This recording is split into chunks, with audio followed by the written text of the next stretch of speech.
aí, pessoal, tudo bem? Professor Paulo Gereba de História. Nossa aula de hoje, nós iremos falar sobre o tempo da reforma religiosa, ou das reformas religiosas, melhor falando. Na verdade, nós já discutimos na nossa primeira aula tanto as motivações desse movimento reformista protestante, que foi um movimento que se originou na Baixa Idade Média, porém ele vai se definir durante os tempos modernos, durante a modernidade. Aqui por volta do século XVI, nós teremos a definição da reforma protestante, a partir do nascimento da primeira igreja protestante, que foi a igreja luterana. Nós discutimos em nossa primeira aula a igreja luterana e a igreja calvinista. A igreja calvinista que se caracterizou inclusive como um prolongamento da igreja luterana.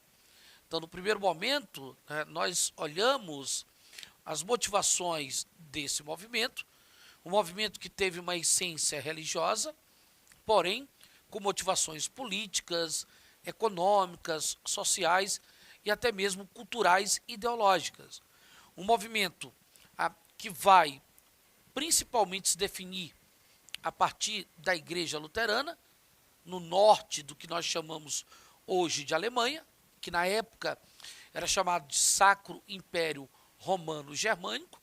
É ali que nós teremos o nascimento da igreja luterana, uma igreja de caráter conservador, uma igreja que se aproximou da nobreza feudal daquela região ali, do Sacro Império Romano Germânico, uma igreja, inclusive, que condenou o movimento anabatista, o movimento dos camponeses, liderados por Thomas Woods, uma igreja que, na verdade, trouxe como um dos principais fundamentos dogmáticos, a partir das 95 teses de Lutero, um dos principais fundamentos dogmáticos dessas teses luteranas foi a livre interpretação da Bíblia. A livre interpretação da Bíblia, que juntamente com o nascimento da imprensa no século XV, a livre interpretação da Bíblia e o nascimento da imprensa foram dois elementos fundamentais para a expansão do protestantismo na Europa moderna. A livre interpretação da Bíblia, que foi uma das principais teses, um dos principais dogmas de Lutero, que não só favoreceu ao processo da expansão de outras igrejas protestantes, reformistas, como é o caso da igreja calvinista, como nós já falamos, na Suíça, como também a igreja anglicana, que nós iremos falar hoje, sobre a igreja anglicana na Inglaterra. E vamos também discutir na aula de hoje a questão relacionada a como a igreja católica ela vai reagir à expansão dessas igrejas protestantes. De que forma a igreja católica reage. Essa reação dentro de uma perspectiva muito mais contra-reformista do que uma perspectiva de reformismo católico. Então, na nossa aula de hoje, nós vamos focar principalmente a igreja anglicana na Inglaterra, que é uma expansão, evidentemente, do protestantismo, a partir das teses luteranas, como a livre interpretação da Bíblia, que favoreceu a esse processo de expansão, e a reação da Igreja Católica, que vai ocorrer a partir do movimento da chamada Contra-Reforma, que alguns autores chegam também a caracterizar como Reforma Católica. Mas nós vamos observar que a ação da Igreja é uma ação muito mais contra-reformista do que reformista. No primeiro momento, iremos analisar a igreja anglicana, uma igreja que vai surgir na Inglaterra, ela surge ali basicamente dentro da Inglaterra, ela vai atuar dentro do Estado inglês, até porque, se você parar para analisar, nós estamos diante das igrejas protestantes. Se eu comparar a igreja anglicana com a igreja calvinista e a igreja luterana, a igreja anglicana ela foi a mais política de todas elas. ela foi a mais política de todas essas igrejas protestantes, se eu comparar principalmente com a igreja calvinista e a igreja luterana. Daí você observar que ela tem um caráter predominantemente político. A igreja anglicana inglesa, ela vai ter um caráter predominantemente político. Por quê?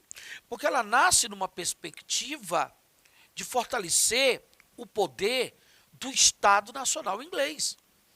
A perspectiva que vai levar ao nascimento dessa igreja anglicana na Inglaterra é a necessidade do fortalecimento do poder do monarca. Na época, o monarca Henrique VIII. O monarca Henrique VIII, que foi responsável pela criação da igreja anglicana, onde o objetivo principal dessa igreja foi justamente o fortalecimento do poder do Estado.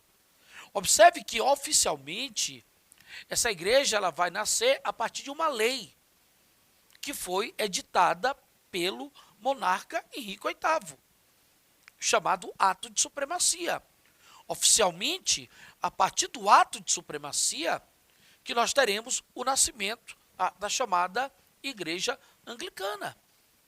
O estabelecimento, a criação da Igreja Anglicana através do Ato de Supremacia.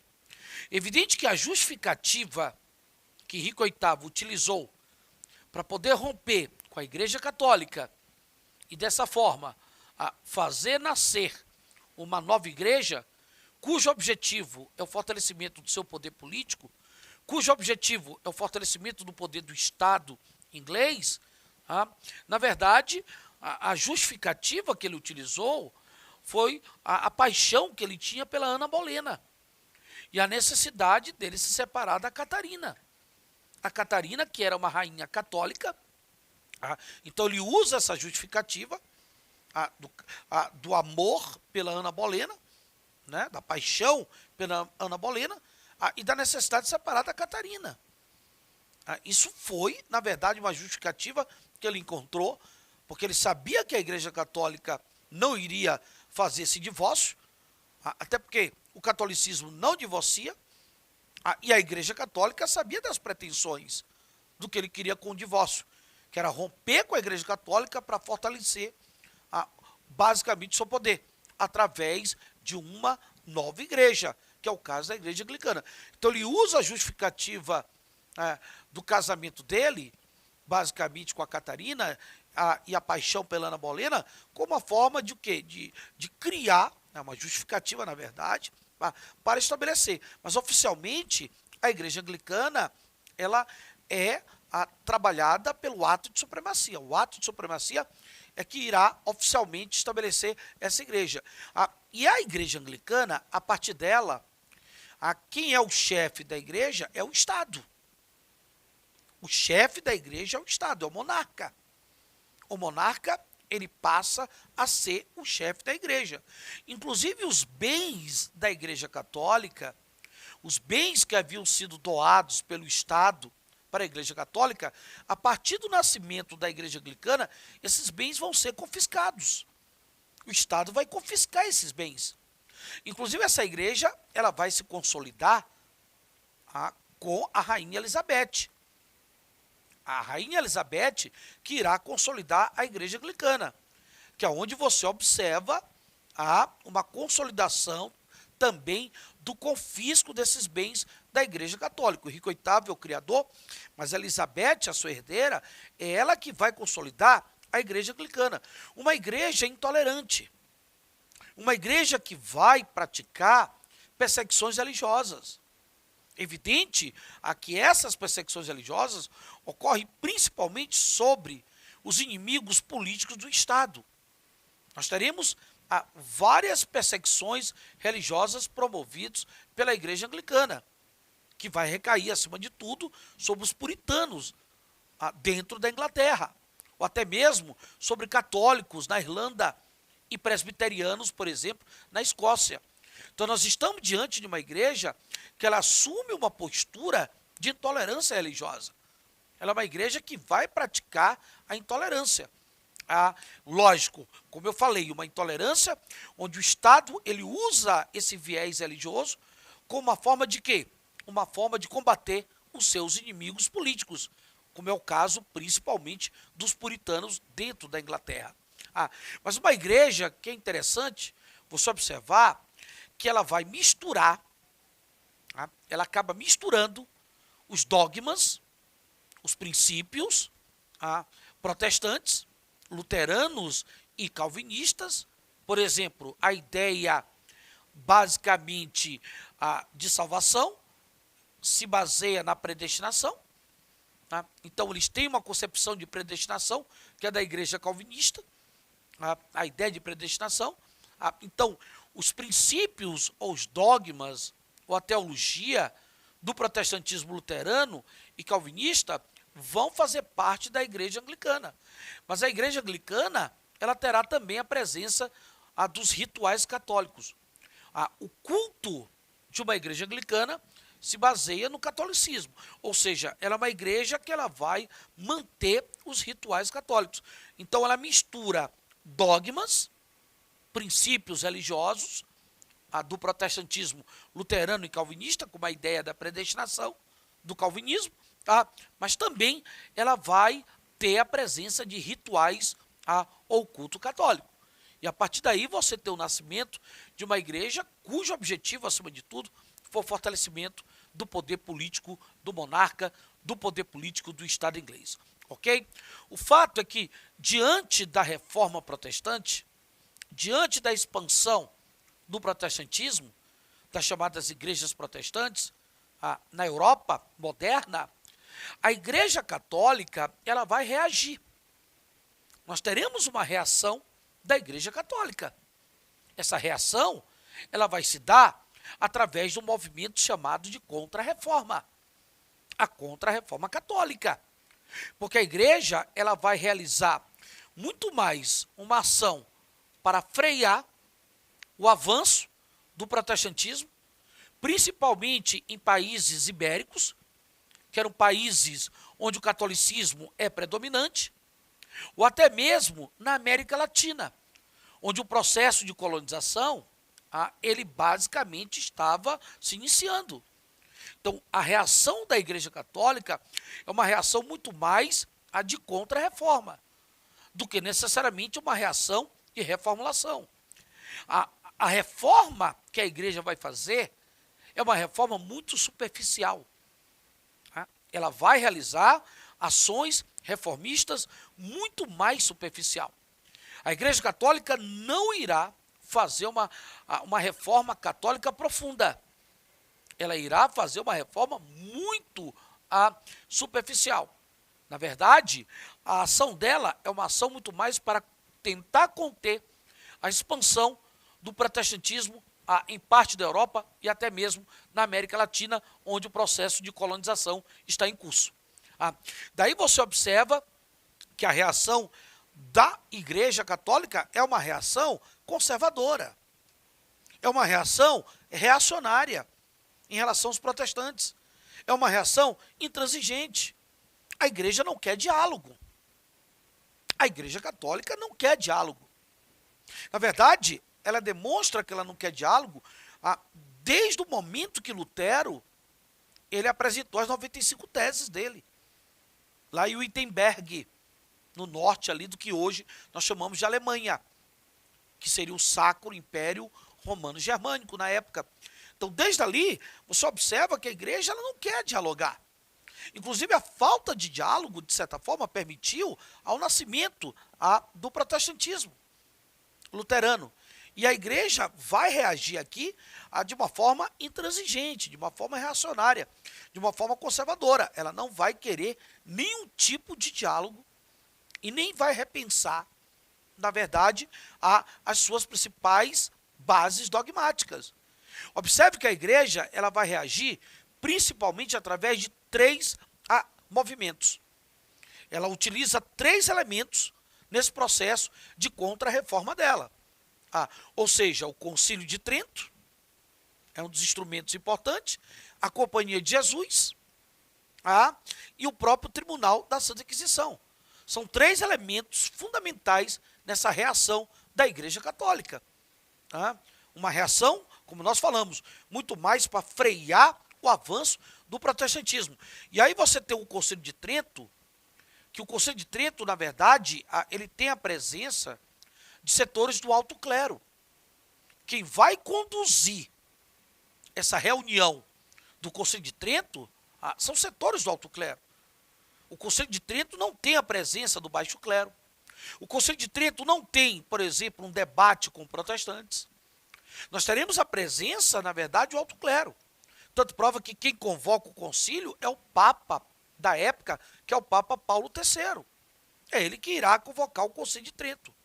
O concílio que, na verdade, ele vai acabar reforçando, olha só, ele reforça princípios e práticas do catolicismo. Ele não reconhece as teses, por exemplo, luterana. Ele vai ratificar, ele vai confirmar os principais princípios dogmáticos do catolicismo. Então ele vem reforçar os princípios e as práticas da Igreja Católica, como, por exemplo, a manutenção de todos os sacramentos, que Lutero falava da necessidade de apenas 2 sacramentos, e o Concílio de Trento fala da necessidade de se manter todos os sacramentos. O luteranismo, por exemplo, criticava a infalibilidade papal. O Concílio de Trento ele vem ratificando a infalibilidade papal. O Concílio de Trento trabalha a ideia de que o homem se salva pela fé e pelas boas obras, uma crítica do luteranismo, principalmente a vinda das indulgências, apesar do Concílio de Trento proibir as indulgências. A partir do concílio, as indulgências, o perdão pelos pecados, são proibidos. Mas a ideia de salvação da Igreja Católica é ratificada, ou seja, a fé e as boas obras, porque Lutero falava que o homem se salvava pela fé. Então o concílio ratifica, o concílio irá ratificar, ou seja, confirmar os principais princípios e dogmas do catolicismo. Além disso, dentro do Concílio de Trento, eu tenho a decisão de elaborar o chamado Index dos livros proibidos. O Index Liberum Prohibirum, ou seja, uma censura a determinados livros. Determinados livros considerados como perigosos, como nocivos para o catolicismo, para a fé católica, esses livros foram tirados de circulação. Houve uma censura. Então, olha só como o movimento ele é conservador. Determinados livros foram tirados de circulação pela igreja. A censura vai estar presente dentro do Concílio de Trento. Além disso, a Contra-Reforma Católica, ela trouxe também, como um dos seus principais elementos, seus principais instrumentos, a Companhia de Jesus. A Companhia de Jesus, que foi fundada na Espanha, pelo Inácio de Loyola. A Companhia de Jesus, os padres jesuítas, que na Europa, principalmente Portugal e Espanha, eles funcionaram como verdadeiros, basicamente, soldados de Cristo. Na América Latina, desenvolveram um papel evangelizador, um papel catequizador, como uma tentativa de frear a expansão do protestantismo dentro da América Latina, onde nesse momento está em curso o processo de colonização. Tanto prova que uma das principais funções dos padres jesuítas era a divulgação da fé católica através das missões jesuíticas. Das missões jesuíticas que foram estabelecidas na América Latina, na chamada América Latina de colonização ibérica, de colonização espanhola e portuguesa.